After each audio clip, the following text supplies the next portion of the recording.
வட்டி பேங்க்ல ஒருவர் தன்னுடைய நகையை ஈடு வைத்திருக்கிறார். வட்டி பேங்க்ல ஈடு வைக்கிறது ஹராம், நகையை ஈடு வைக்கிறது ஹராம். ஆனால் அவரால் அதை திருப்பி எடுக்க முடியவில்லை. இப்பொழுது ஒரு நண்பர் என்ன செய்கிறார், அந்த வட்டியிலிருந்து அவரை காப்பாற்றுறதுக்காக வேண்டி அவருக்கு பணம் உதவி செய்கிறார். செய்ய இயலுமா?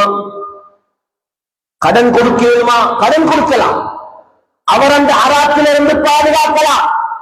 ஆனா அதிகமாக பணத்தை கொடுக்கிறார்கள். பேங்க்ல நகைய மூண்டு எடுக்கிறதுக்கு பணத்தை கொடுக்கிறார்கள். செய்யறது என்ன தெரியுமா? பணத்தை கொடுத்துட்டு அந்த நகையை நீங்க எங்களுக்கு தரும். பணத்தை கொடுக்கிற, கடனை மூண்டு எடுக்கிறதுக்கு கொடுத்துட்டு சொல்ற அந்த நகையை நீங்க எங்களுக்கு விற்கணும். இது ஹராம். தங்கம் கலட்டு வியாபாரம்.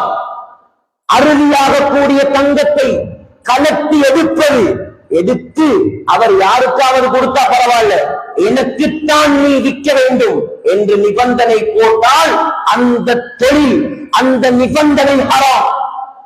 இன்னைக்கு அதிகமானவங்க அது செய்யறாங்க, அதிகமானவங்க செய்யறாங்க. ஒன்று ரெண்டு அல்ல, இன்னும் ஒன்று என்ன தெரியுமா?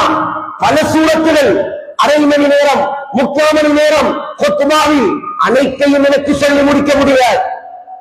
இவர் சும்மா இருக்கிற ஒருவர்த்த இன்வெஸ்ட்மெண்ட்டுக்கு பணம் கொடுக்கிற 50 லட்சம் நீங்க வியாபாரம் செய்யறீங்க. அப்துல் ரஹ்மான் ஆஜியார் வியாபாரம் செய்யறார். இப்ப நான் கொடுக்கிறேன் 50 லட்சம் பணம் அவருக்கு கொடுத்து சொல்றேன், லாபத்துல பங்கு தரும். இது அனுமதி இருக்கா? மார்க்கத்துல இருக்கு. எப்படி பங்கு தரும்? விகிதாசார அடிப்படையில் பங்கு. லாபத்தில் 50 லட்சம் அவர், 50 லட்சம் என்ற 50% லாபம் எனக்கு, 50% லாபம் அவருக்கு. அதே போல நஷ்டம் வந்தாலும் அதையும் பொறுப்பெடுக்கிறேன். இன்றைக்கு ஒரு சிலர் வியாபாரம் எப்படி தெரியுமா? 50 லட்சத்தை கொடுத்து சொல்ற, எனக்கு மாசம் 1 லட்சம் ரூபாய் நீங்க ப்ராஃபிட் தரணும். பச்சஹரா. இதுக்கு அனுமதி. தொகையை குறிப்பிட்டு சொல்வதற்கு உங்களுக்கு அனுமதி இல்லை. கூடும் குறையும், லாபம் வரும் நஷ்டம் வரும், ரெண்டையும் பொறுப்பெடுப்பதற்கு நீ தயாராக இருந்தால்தான் முபாரபா பங்குடைமை வியாபாரத்தில் நீ இறங்க வேண்டும். இன்னும் ஒரு சிலர் தங்கத்தை கடனுக்கு வாங்குறேன். தங்கம் ஹராம்.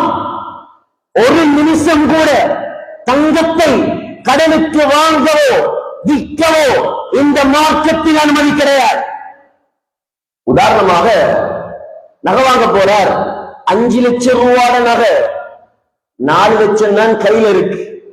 நகைக்கடைக்காரர் இவருடைய நெருங்கிய நண்பர் சொல்றார், 4 லட்சத்தை வைங்க, நாளைக்கு காலையில இல்ல இன்றைக்கு அந்தியில இல்ல இன்னும் 2 ஹவர்ல இல்ல இன்னும் 1 ஹவர்ல பணத்தை தருகிறேன் என்று சொல்லி வியாபாரம் தங்கத்தை கடனுக்கு எடுக்க முடியாது. தங்கத்துடைய வியாபாரம் நேரடியாக இருக்கும். முத்தமாசிலன் நக்கதன், பணமாக இருந்தால் உரிய பணத்துடைய தொகையை கொடுத்து விட்டுதான் நீங்கள் தங்கத்தை வாங்கி எடுக்க வேண்டும். கடன் அங்கே செல்லுபடியாகாது, கடன் அங்கே ஏற்றுக்கொள்ளப்படாது. தங்க வியாபாரத்திலோ வெள்ளி வியாபாரத்திலோ கடன் கொடுக்கல் வாங்கலுக்கு அனுமதி கிடையாது. பணமாகத்தான் இருக்க வேண்டும். ஆனால் ஒருவேளை உங்களுக்கு செய்யலாம். 4 லட்சம் தான் இருக்குது, நகைக்கடைக்காரர்கிட்ட 1 லட்சத்தை கடனாக வாங்கி அவருக்கு கொடுத்துட்டு தங்கத்துடைய வேலை செட்டில்மெண்ட், தங்கத்துடைய பணம் செட்டில்மெண்ட், உங்களுக்கு இப்போ நான் 1 லட்சம் ரூபாய் கடனாக தர வேண்டும். அது பிரச்சனை.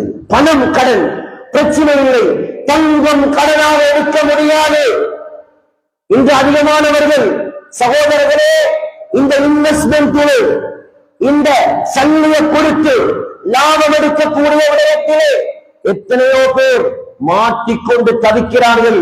உங்களை நான் எச்சரிக்கிறேன், இந்த மிம்பரில் வைத்து ஹராமான வியாபாரத்தில் ஹராமான தொழிலிலே உங்களுடைய பணங்களை நாசமாக்கி விடாதீர்கள்.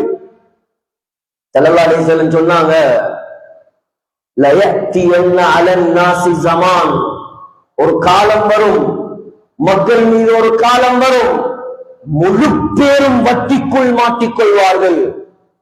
முழு பேரும் வட்டிக்குள் மாட்டிக்கொள்வார்கள்.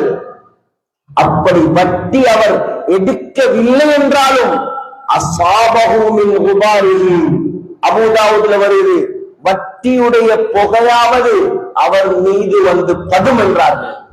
இன்று நாம் விரும்பியோ விரும்பவில்லையோ கரண்ட் பில்லிலும் வட்டி, தண்ணி பில்லிலும் வட்டி, கொஞ்சம் லேட்டாகினால் வட்டி, விருப்பம் இல்லாமல் எதிர்பார்க்காமல் எத்தனையோ பேர் வட்டியை கட்டிக் கொண்டிருக்கிறார்கள். அவ்வளவு பயங்கரமான பாவம், அவ்வளவு தவிர்த்து கொள்ள முடியாத ஒரு மோசமான ஒரு பாவமாக இந்த வட்டி மாறிவிட்டது. சகோதரர்களே, அல்லாஹ்வின் நல்லடியார்களே, சொன்னார்கள் ஸல்லல்லாஹு அலைஹி வஸல்லம், எவ்வளவு பயங்கரமான பாவம் தெரியுமா, எவ்வளவு எச்சரிக்கையான பாவம் தெரியுமா? சொன்னார்கள் ஸல்லல்லாஹு அலைஹி வஸல்லம், அர்ரிபா, வட்டி இருக்கிறது, 70 ஹௌபன், வட்டிக்கு 70 படித்தரங்கள் இருக்கிறது. அதில் ஆக குறைந்தது என்ன தெரியுமா? ஐயத்தியர் ரஜுலு உம்மஹு, இப்னு மாஜால வரக்கூடிய சஹீஹான ஹதீஸ்.